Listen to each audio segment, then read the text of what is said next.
बहुत समय पहले की बात है, जब भारत में एक महान राजा विक्रमादित्य राज्य करते थे।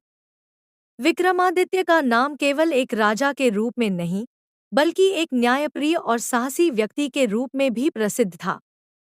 उन्होंने अपने राज्य में सदा न्याय का राज किया और गरीबों की मदद की। एक दिन राजा विक्रमादित्य को एक साधु मिले, जो उन्हें एक अद्भुत कहानी सुनाने लगे। साधु ने बताया, राजा, एक बार एक बेताल नाम का प्रेत एक पेड़ पर लटका था। वह बहुत ही चालाक और बुद्धिमान था। उसने यह शर्त रखी कि जो भी उसे पेड़ से उतारेगा, उसे उसकी एक कहानी सुनानी होगी।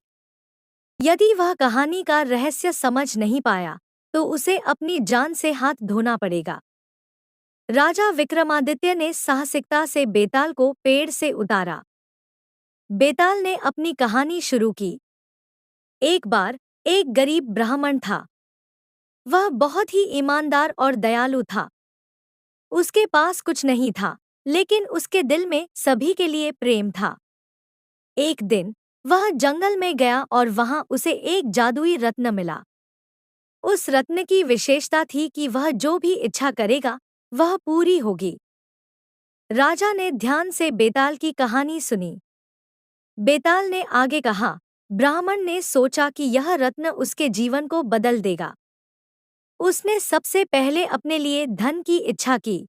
उसके पास धन आया, लेकिन वह अपने धन का उपयोग अपने गरीब दोस्तों की मदद के लिए करता रहा। धीरे धीरे उसने बहुत से लोगों की मदद की और सबका प्रिय बन गया। फिर बेताल ने पूछा, राजा, बताओ, क्या ब्राह्मण ने सही किया या गलत? राजा विक्रमादित्य ने कहा, ब्राह्मण ने सही किया। उसने अपने धन का उपयोग दूसरों की भलाई के लिए किया। बेताल ने मुस्कुराते हुए कहा, सही उत्तर। लेकिन कहानी यहीं खत्म नहीं हुई। ब्राह्मण की भलाई से प्रभावित होकर एक राजकुमारी ने उसे पसंद किया और उसे अपना पति मान लिया। लेकिन एक दिन जब ब्राह्मण अपने दोस्तों के साथ जश्न मना रहा था, एक अन्य राजा ने हमला कर दिया। राजा विक्रमादित्य ने बेताल की कहानी को ध्यान से सुना और एक बार फिर सवाल किया, क्या ब्राह्मण को अपने दोस्तों के साथ जश्न मनाना चाहिए था? राजा ने उत्तर दिया, हाँ, उसे अपने दोस्तों के साथ खुश रहना चाहिए था, लेकिन उसे अपने राज्य की सुरक्षा का ध्यान रखना चाहिए था।